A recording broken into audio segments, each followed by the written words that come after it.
श्री सूत जी बोले, जब देवर्षि नारद श्री कृष्ण चंद्र जी से मंत्रणा करके चले गए, तब हर्ष से गदगद होकर सत्यभामा ने अपने पति श्री कृष्ण चंद्र से कहा, हे स्वामिन, मैं धन्य हूँ, मेरा सफल जीवन धन्य है। मैं अपने को कृतज्ञ समझती हूँ।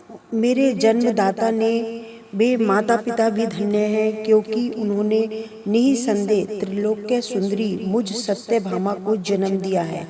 इस सुंदरता का ही प्रभाव है कि 16,000 स्त्रियों के रहते हुए भी मैं आपको विशेष प्रिय हूँ।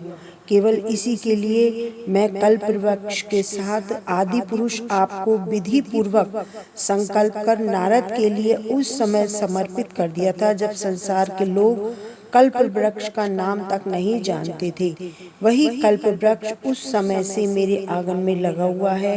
हे मधुसूदन, तीनों लोकों में स्वामी भगवान लक्ष्मीपति की अधिसाय प्रियतमा हूँ, इसीलिए मैं आपसे कुछ पूछने की इच्छा रखती हूँ।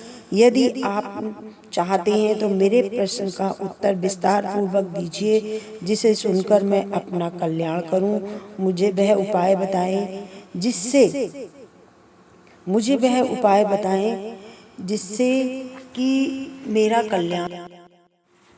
सूत जी ने कहा कि इस प्रकार अपनी प्रियतमा सत्यभामा की बातें सुनकर श्री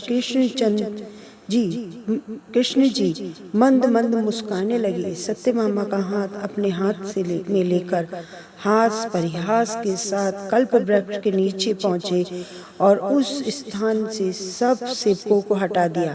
सत्यभामा की ओर देखकर हंसे, साथ ही पूछा, क्या वह उपाय सुनोगी? सत्यभामा भगवान के इस अनुराग को देखकर संतुष्ट और पुलकित हो गई और कृष्णचंद्र जी सत्यभामा को देखकर गदगद हो गए। श्री भगवान ने कहा कि देवी, वास्तव में इस 16,000 स्त्रियों के रहते हुए भी मुझे तुम प्राण के तुल्य प्रिय हो।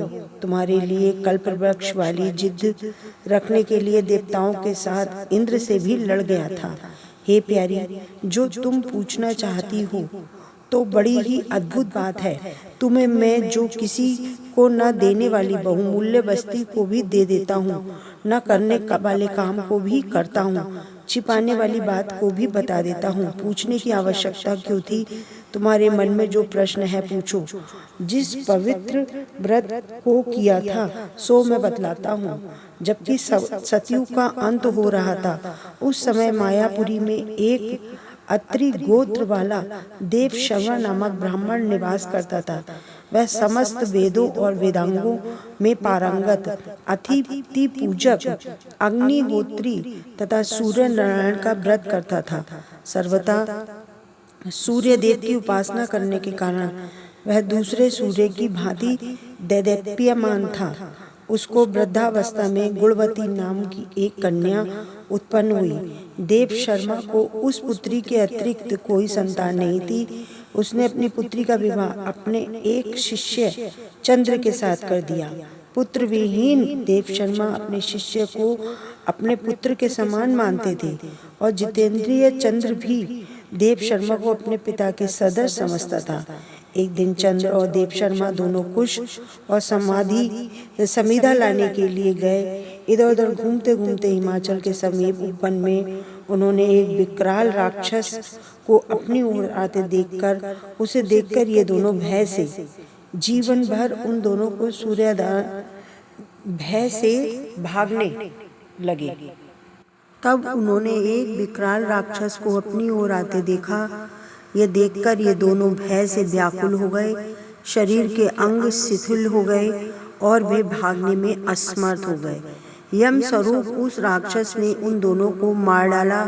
हमारे गणों ने उस क्षेत्र के प्रभाव और उन दोनों के धार्मिक स्वभाव के कारण उन दोनों को वैकुंठ धाम में पहुंचाया। जीवन भर उन दोनों ने जो सूर्य देव का आराधना किया था, उसी से मैं बहुत प्रसन्न था। हे प्रिय, शैव, सूर्योपासक, गणेश पूजक के वैश्वक और शक्ति के पूजक, जैसे वर्षा का पानी समुद्र में गिरता है, उसी भांति ये सब अंत में मेरे ही समीप आते हैं। अकेला मैं ही नाम और क्रिया के भेद से 5 रूपों में विभक्त हूँ।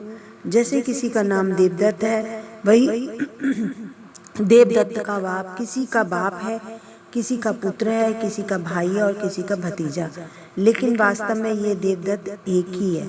अस्तु, सूर्य के समान तेजस्वी वे दोनों मेरे बैकुंठ में आकर रहने लगे। विमान पर यात्रा करते थे। उनके मेरे समान रूप था, वे मेरे ही समीप रहते थे। उनके शरीर में दिव्य चंदन लगा रहता था। जय श्री गणेशाय नमः। इति श्री प्रथम अध्याय समाप्तम। जय श्री कृष्ण।